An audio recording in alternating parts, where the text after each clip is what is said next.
قیس بن سعد نے نافع سے بیان کیا کہ جس سال حجاج عبداللہ بن زبیر رضی اللہ عنہ کے مقابلے میں لڑنے آیا تھا، عبداللہ بن عمر رضی اللہ عنہ نے جب اس سال حج کا ارادہ کیا تو آپ سے کہا گیا کہ مسلمانوں میں باہم جنگ ہونے والی ہے اور یہ بھی خطرہ ہے کہ آپ کو حج سے روک دیا جائے۔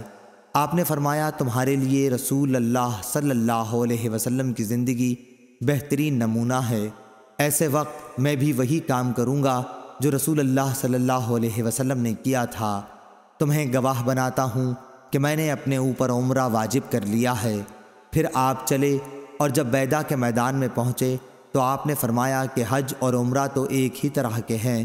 میں تمہیں گواہ بناتا ہوں کہ میں نے اپنے عمرے کے ساتھ حج بھی واجب کر لیا ہے۔ آپ نے ایک قربانی بھی ساتھ لے لی جو مقام قدید سے خریدی تھی، اس کے سوا اور کچھ نہیں کیا۔ 10ویں تاریخ سے پہلے نہ آپ نے قربانی کی، نہ کسی ایسی چیز کو اپنے لیے جائز کیا جس سے احرام کی وجہ سے آپ رک گئے تھے، نہ سر منڈوایا نہ بال ترشوائے۔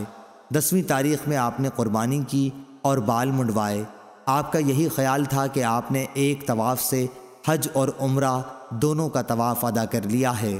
عبداللہ بن عمر رضی اللہ عنہ نے فرمایا کہ رسول اللہ صلی اللہ علیہ وسلم نے بھی اسی طرح کیا تھا۔ صحیح بخاری حدیث نمبر 1640۔